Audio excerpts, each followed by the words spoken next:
This is Busted Pencils, fully leaded education talk. Here are your hosts, Dr. Tim Slecker and Dr. Johnny Lupinacci. And Jacob! Educated educators talking education.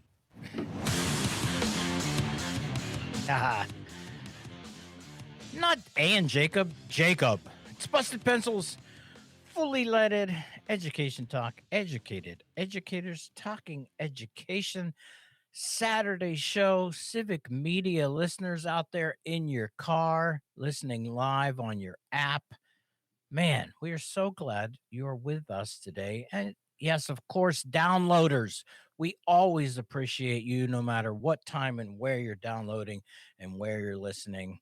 I will just put out a word of advice. If you don't have a water resistant phone, don't listen in the shower. I had to explain that. Luke's 25 now, but when he was in ninth grade, he thought that taking his cell phone in the shower for music was a good idea. About a month after that, he's like, "Dad, what's wrong with my phone?" And yeah, it didn't survive taking showers. So any civic media listeners, we know that's not you. Johnny, Jacob, Saturday, loving it. Johnny, what are you up to, my friend? Yeah, loving it, enjoying summer as I can. I'm on that wind down, get ready to get back to school. I'm about a month out, just under until I'm back, in my classroom. So starting to think about it a little bit more, transition from my off season to the beginning of, what I'll call the preseason, mid August, back to the classrooms. But pretty excited about that. So full summer mode here, just taking it in, getting ready for that, ease back into the school year. Nice. Glad to know you're easing back into it. Producer Jacob, what's going on for you on this wonderful Saturday? I'm very excited to be here on a Saturday. I love Saturdays so much, Tim and Johnny. And I'm not a teacher. I haven't been in a classroom for over a year, and I'm still getting anxiety from walking in the store and seeing those signs that say back to school. I'm okay. I don't need it. I need, let's keep the summer going a bit. We had that, we did the whole episode on back to school. Is it too soon? What in the world is the commercial world coming to? It made us though think. We did a little bit of a reflection during that moment too about saying, who would be kind of working with us on this, going like, don't let the anxiety creep in. Don't let that. Let's regulate. Well, we're talking about our friends at Educators Amplified. Yeah, Teacher Joanna, Teacher Hallie. But today, we have one of them today. It's Teacher Joanna for now, or as we should say to the Busted Pencils listeners, you have known her so long as Teacher Joanna. But Johnny and I had a meeting, and we made a decision that Teacher Joanna no longer. We just can't do it any longer because she's now, Johnny, Dr. Joanna right there. Yes, she's still a teacher, but Dr. Joanna, congratulations. Welcome to Busted Pencils.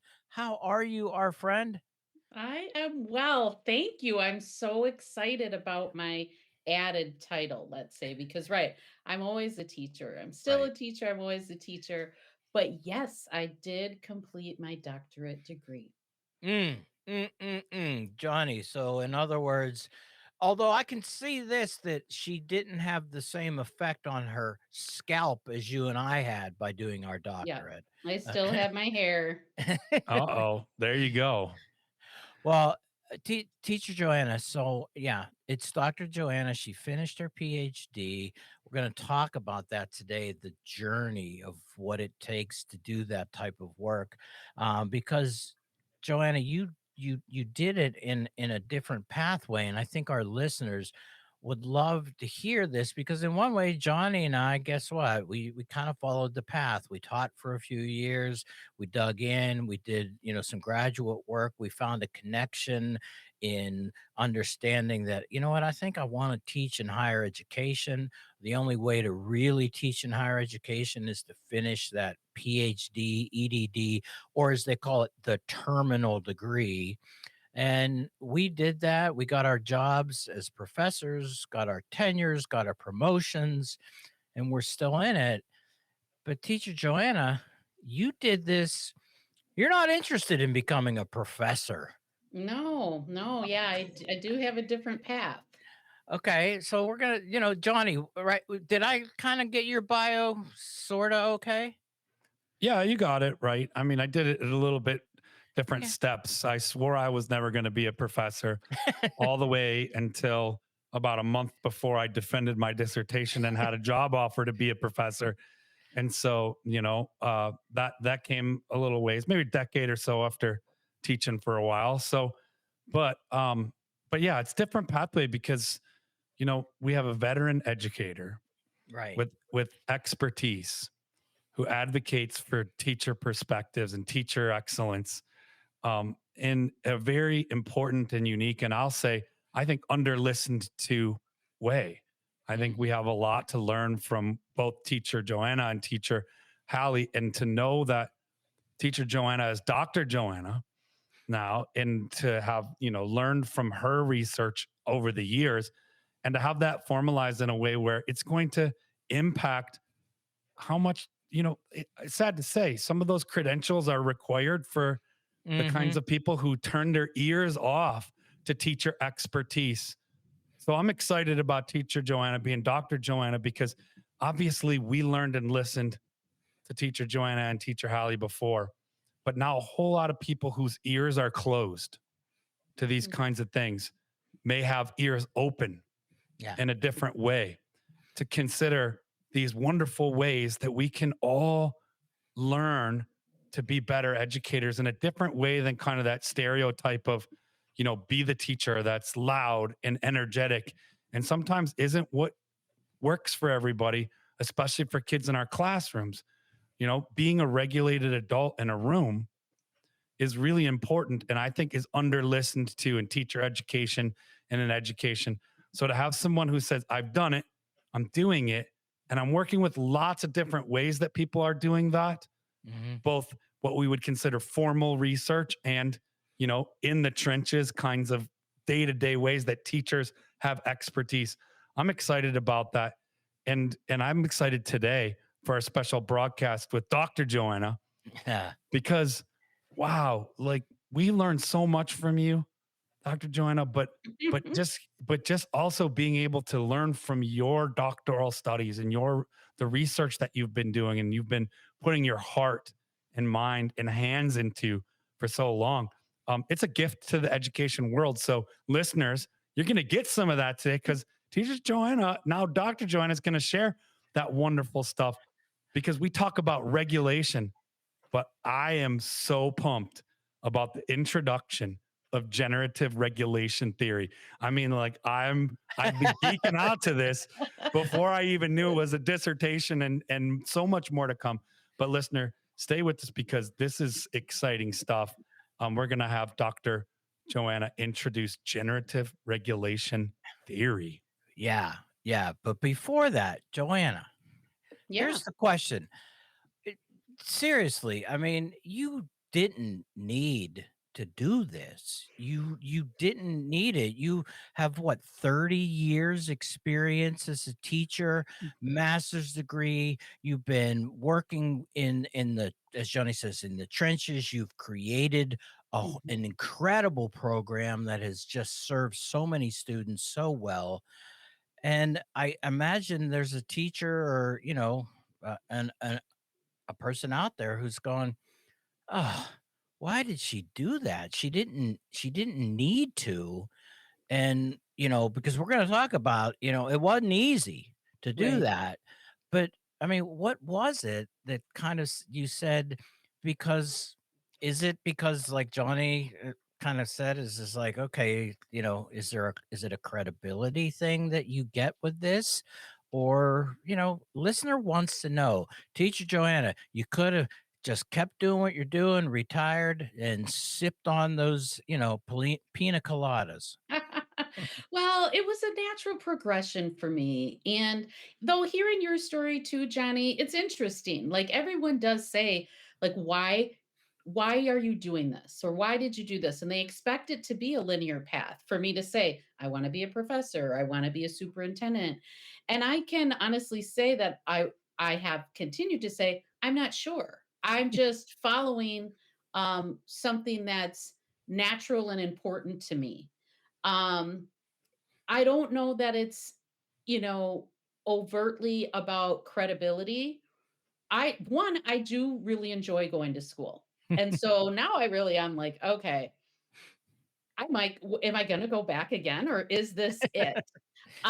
So one, I do enjoy going to school, but then two, I guess my closest answer is I did really want to be able to contribute in a meaningful way to the field of education. Mm, And in particular, to the ideas around regulation, which we'll talk more about. And by that, I mean nervous system regulation and youth wellness. And so it was just a natural progression, let's say, of my life's work mm, and the observations I had made. And then when I did go exploring, to find out there's not much here in the field. And so I mm. wanted to be able to open that up Yeah. and contribute to other people or to other people's ideas where there are connections. And two, I also think that part of it is many of us who are in the field have this desire for this deep meaningful work, and Hmm. there is no place for it in our actual work. Right. Right. And so I think this is a place that many teachers are naturally at. They're curious, they're interested, they're conducting research, and that's part of the thing is my research methodology was testimonial, which Hmm. is from Mm-hmm. Latin American and Chicana um, scholarship, where it positions people's story and experience as credible knowledge sources. And so the I know standing along all my brothers and sisters and teaching that there's people out, they don't have the formal doctorate, but they're working at this level.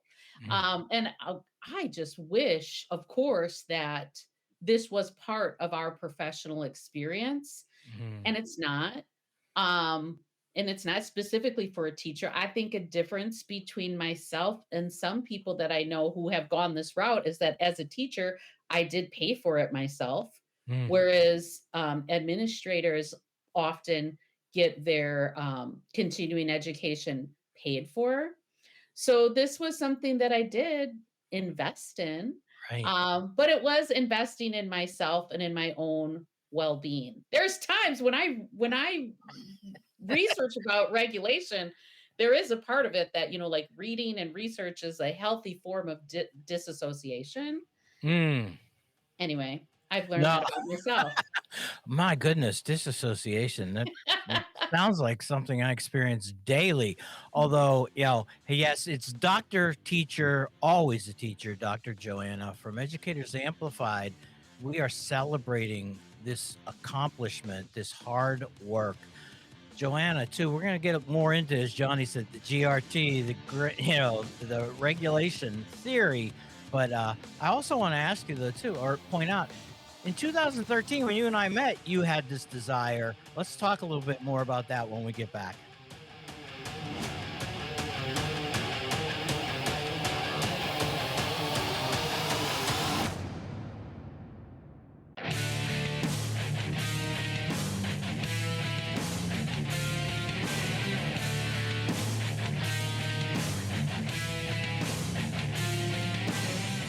Woo! Man, slow headbang there. Saturday, though, it's Busted Pencils, fully leaded education talk, educated educators talking education. Dr. Johnny Lupinacci, producer, chairman of the board, Jacob, me, Dr. Tim Slecker, and yes, our incredible guest, Dr. Teacher Joanna, Educators Amplified. She's been on the show many times with her partner, teacher Hallie, and we are celebrating this accomplishment of completing her doctorate. And Joanna, though, it's 2025. You and I met 2013, 2014. And I remember too, we don't have to do the regulation story because you're like, what do you think about regulations? And I was like, they're horrible. I hate rules. You're like, no, no, no, not that, not that. But you and I talked at that time, and you were saying, like, I've got this, I teach the real school. I've got this great program. And in fact, I think you were already enrolled or had been enrolled in a PhD program at the Mhm. UW, but you were kind of feeling like, I don't know. And you're like, Tim, what do you think? And I was like, well, Yeah. I mean, what are you doing it for? Do you want to become a professor? And you're like, no, I don't really want to do that. But I mean, how long before you and I had met were you thinking, were you, you know, working? Because you made a decision to not finish your doctorate at that time Mhm. and wait until what you've been doing this now for the last 3 years. Yeah, well, this last half was 2. Mhm. Okay. Okay. Mhm. So, I mean, take us back quickly to 2013 when we met. I will, because you are an important part of my story in terms of how this all did come together. I remember too meeting with you in 2013 ish, and right, showing you my materials just from my school, and you saying, "This is a PhD. Is this a PhD?" And I was like, well, no, I'm not. No, I'm in a program, but no, this isn't it. And you're like, oh my God, this is PhD worthy. Um, so that you put in my head. And then you're right. In our conversations, though, you would say, why? I would just say I was always bouncing between what I call academia or advocacy. And so Mm, when I started at the UW, I was into the academia piece, right? And at the time, and and wanted to continue, but I really wasn't comfortable in the program. It mm. wasn't what, and that's not to beg UW. It just No. wasn't for me. And I'm old enough and wise enough, and even then, to be like, I don't like how this feels. Mm, And I felt like too, there was so much needing to happen. I almost felt like I was sitting on the sidelines, mm, sitting and writing papers. And it mm. was after that that I started Educators Amplified. So I've Yeah. always got to channel my energy somewhere. And so I was doing the academia, and I was like, dude, this is not fulfilling. And then I went into advocacy, which meant really trying to almost be a community organizer for people here in the Metro Milwaukee area. And I was really trying to bridge our suburban districts with MPS, our largest urban district. Anyway, and so I went back and forth, and then returned, and then I think you get into advocacy and you're like, oh my God, there's all these things I'm wondering about and want to research. And then I'd go back to academia. Mm, And so then this round going to academia, too, it was really clear. When I first started too, they'd be like, what do you want to do it on? And I felt like I was making stuff up. You know what I mean? Being like, what do I want to do it on? And it was like making up stuff. And what's so your when I what's went, your research question, right, and Joanna? it felt like really like faux and forced. But then when I went back this time, I was clear, right? And Mm, I was like, "Oh, I know what I wanna do." And I even think I kind of know how I wanna do it. And I did have an excellent, chair, mhm. and she was so awesome and, like, complimenting and, feeding into, and putting me in connection with sources that kind of affirmed my work, but also made me more curious about things. Johnny, I know you're sitting there hearing, going like, yeah, the academia versus advocacy. I believe, I was prepared for academia, and I learned to advocate. My advocacy came after academia. Mhm. And I can look back at my program and say, yeah, it was very traditional. Johnny, has sort Your thought. Mine was the opposite, Tim. I Was it? started a couple doctoral programs, University of Indiana, University of Toledo. I had teased the idea earlier in my teaching career, and it didn't feel right. Similarly, I mean, it didn't feel like it was time for me to leave my classroom and learning in Detroit and being a teacher in the neighborhoods that I was working as an advocate in, and so mine grew out of like sort of activism in education. Mm, And then I was at, the blue collar scholar label comes honestly. I found a home in a program that, was for community advocacy and education. It was an urban education program partnered with public health. So there were nursing educators, there were community organizers, there were teachers and school leaders, but it was really a program that I would say prepared for the traditional if you wanted that, but mostly was practitioner focused and really about advocacy and change and action. So it mm. was a unique program that I ended up being able to work in. And not many of those folks went on to traditional academia. And so I have a little bit of a different experience in my program. Well, and yeah, so much going on there. Teacher, doctor Joanna, doctor, teacher Joanna. Talking about this though too, and in your journey, I think too for people to hear. I started here. It was over 10 years ago. I still had the bug. I found this, and then I jumped in. And when we get back, let's really explore what you jumped into and why, and then that GRT, busted pencils. More when we get back.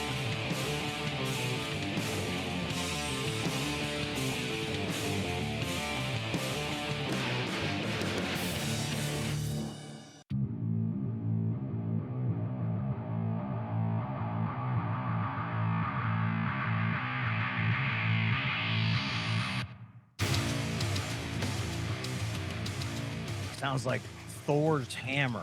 Busted pencils. Fully leaded education talk. Educated educators talking education. What made me think of that? I'm binging my favorite show, Vikings again. Downloaded Netflix, and holy crap, I can watch every episode. Oh, not what we're talking about today, though.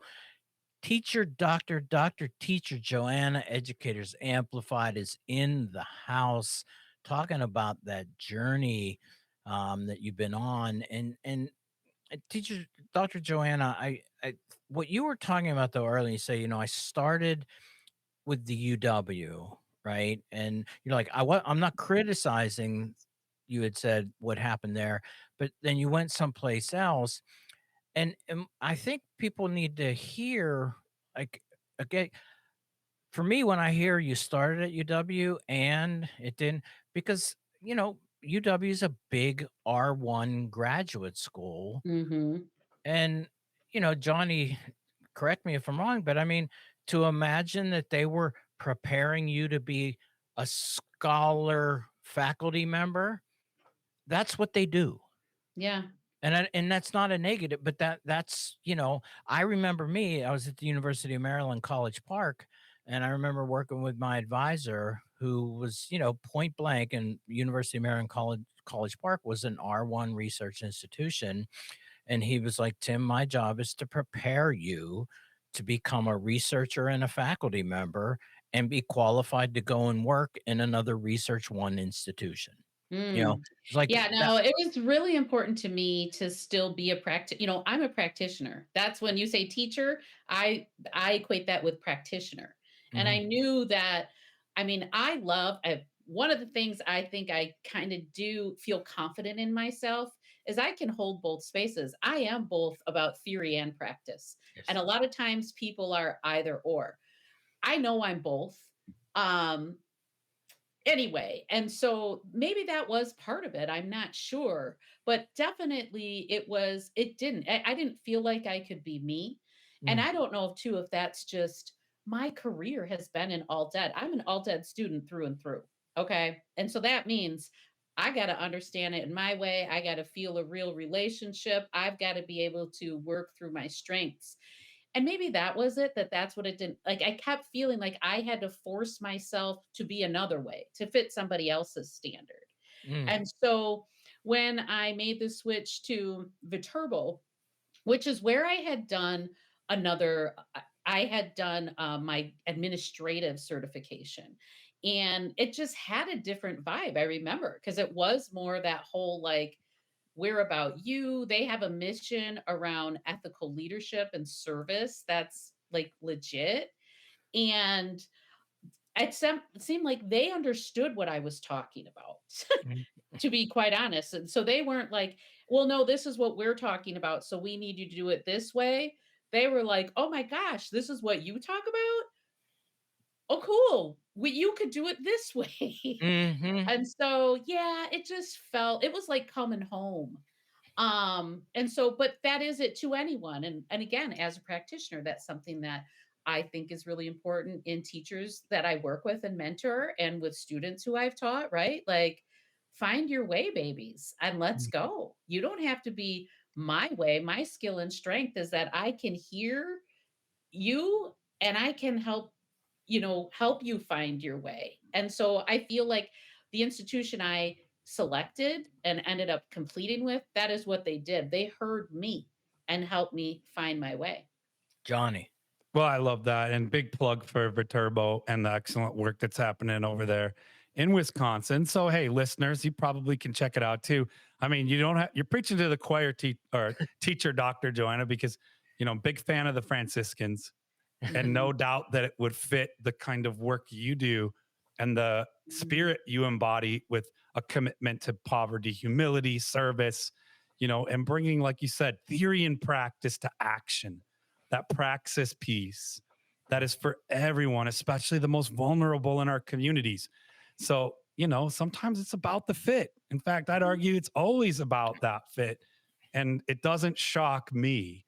And so, for our listeners to know that you would find home for your amazing work and Mhm. perspective in schools to be supported, matched, and in good kind of resonance and harmony with a group of higher education folks who are committed in mission, right, to poverty, humility, and service. So theory comes to action in those kinds of spaces, in my experience.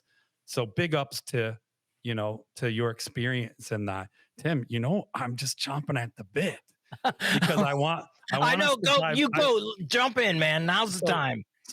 so Dr. Joanna, this is like I like how you say too, once a teacher, always a teacher. That never goes away, right?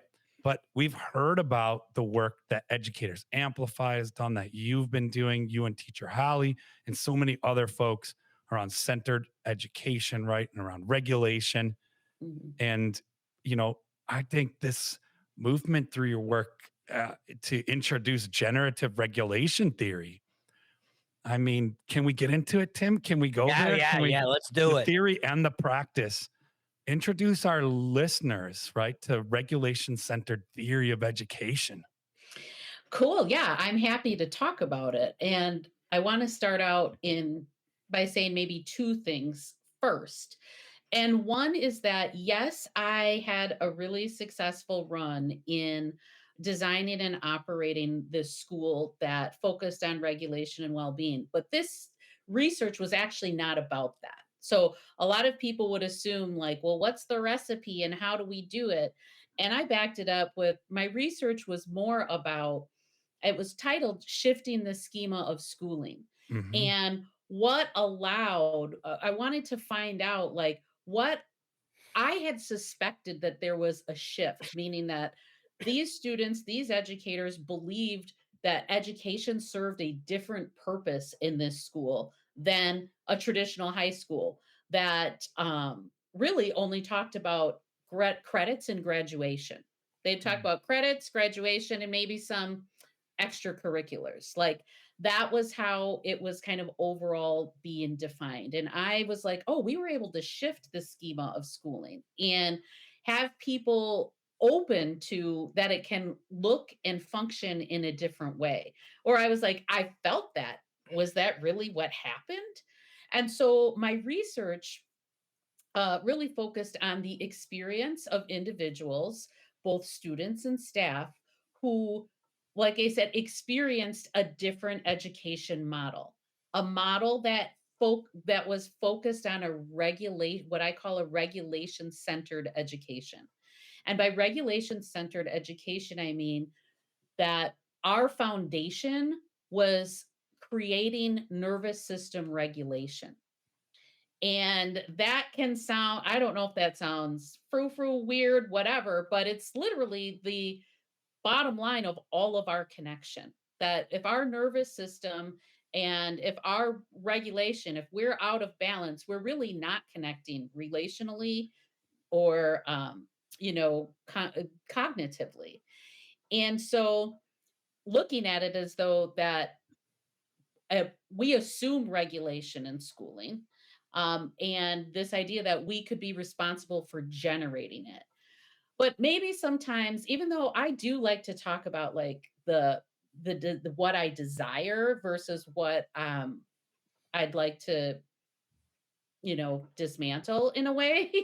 But I think that it is also though important to just say, and the premise is that we are not having success as an institution with meeting our current context is what I call it. And I saw this really drastically change after COVID. Like there had been signs and there had been a big maybe like drop off in terms of what I was noticing in student health and engagement, quite honestly, back with No Child Left Behind and the introduction and mandating of a lot of standardized programs and technology.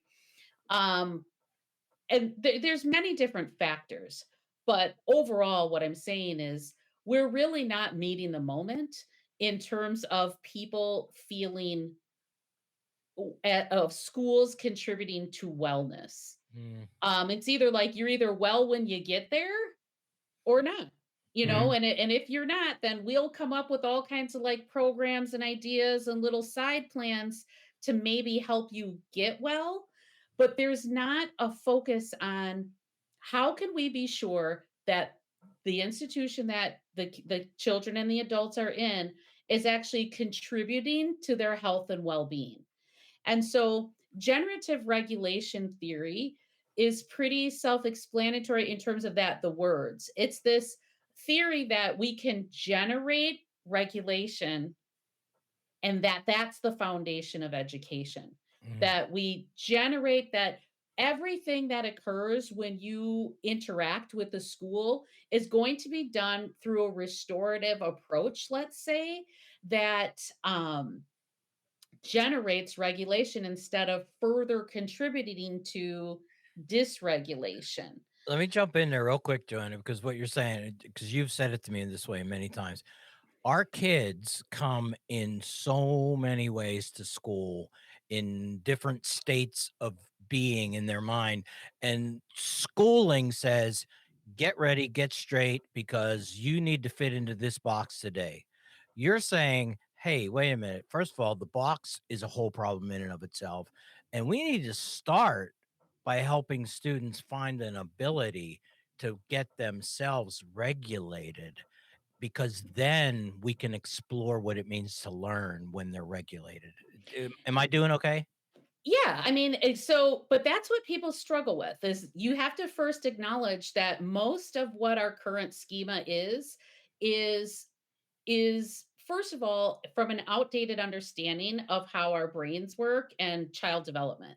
And so most of our current schema is built on compliance and force and fear in a way.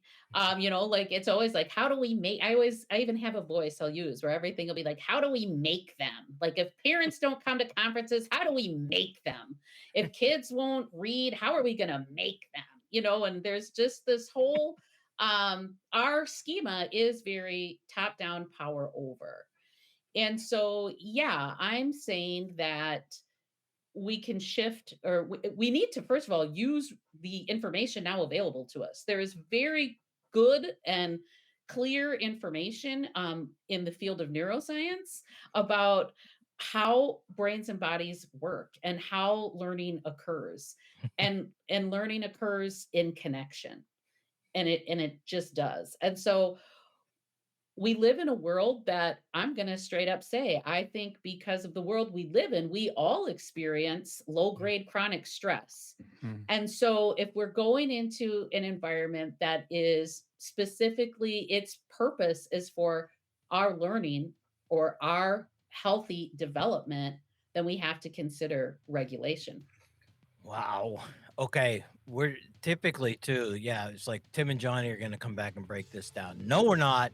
We got a little bit more time with teacher Dr. Joanna. We want to keep her, yeah, for that last segment because there's more to go there. Johnny's writing some great comments in there. Love this, Joanna. It's such wonderful and clear work.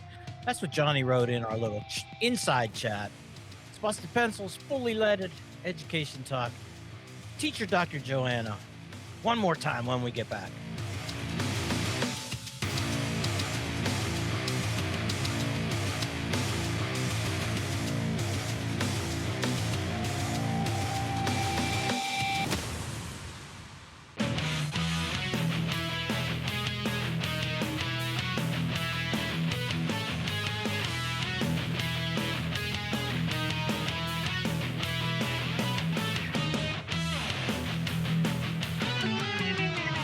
Ah, there it is. Yep. One more time. Busted Pencils. Fully leaded education talk. Educated educators talking education. Dr. Johnny Lupinacci, Jakob, chairman of the board. Me, Dr. Tim Slecker, and teacher Dr. Joanna from Educators Amplified. GRT.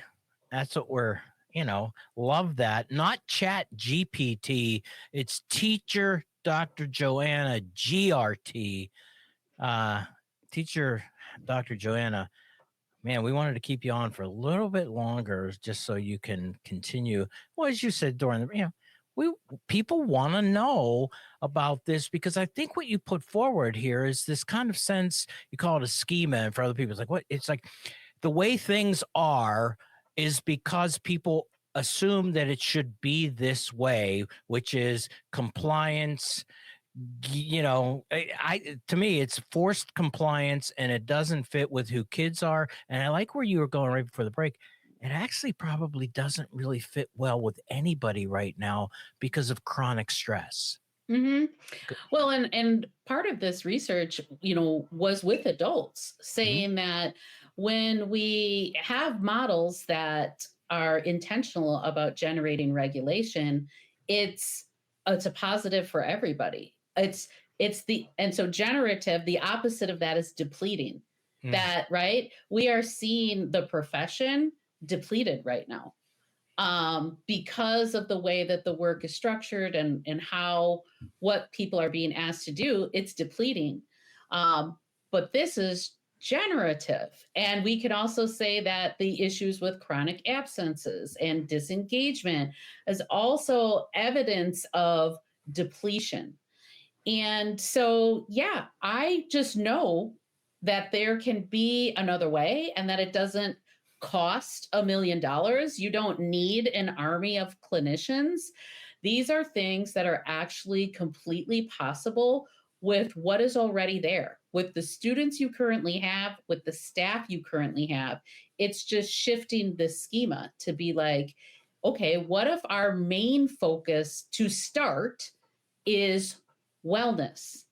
What if we're making sure that when you walk in the door, that the environment is supporting your wellness, that the adults and the people who work there that you interact with are supporting your wellness, and that the policies and practices that the institution, overarches the institution, that they support wellness. And so what do I mean by that? It can be as small as taking stock of how people enter the building, to as large as what is your suspension policy, or what kind of practices are used to communicate with families. Are we only reaching out to like report and like talk about what's wrong? Or do we have ways of engaging families that are, again, supportive of their regulation? And again, maybe right now I can sound like, I I don't know, like maybe not concrete enough, but this is all rooted in my direct experience that when we designed a model where we were like regulation is the goal, and then we aligned everything with that, what we found and what the research then found, and my subjects ranged in age from people who had just graduated who were like 18 years old to my long-term sub who was 72 years old. What we found was that yes, this generated regulation. It had we called a framework of embedded, enacted, and embodied. That when there was an embedded philosophy that made sense all across the board, and then it was enacted through practices that supported that, then it became embodied in them. So an example I can give is like traditional school will be like, turn in your homework because that's the right thing to do. But then when you don't turn in your homework, what comes back isn't necessarily the right thing to do. What comes back is like threats, reporting out to your parents, taking things away, exclusionary methods. And so that doesn't really support someone moving forward. And so when there's a clear philosophy and it's embedded in all things, when it's enacted, it then becomes embodied. And this is something that the students and the teachers who were a part of this model, they still what I call live the way. They feel it and they can speak about how this is a part of their lives. Man, you're coming back, teacher Dr. Joanna. I feel like instead of what we're going to do, it should be a moment of Dr. Joanna. But hey, it's time for your moment of Zen.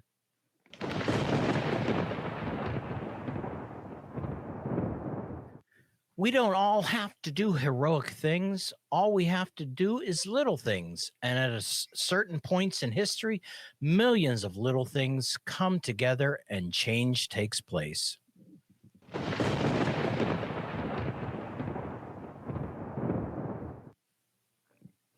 Thank you for listening to today's broadcast with one of our most esteemed guests, Dr. Joanna. And if you want to grab more Busted Pencils podcasts, well, just head on over to Apple, Spotify, or wherever it is you get your podcasts. And you can always find us on civicmedia.com or on our website, bustedpencils.com.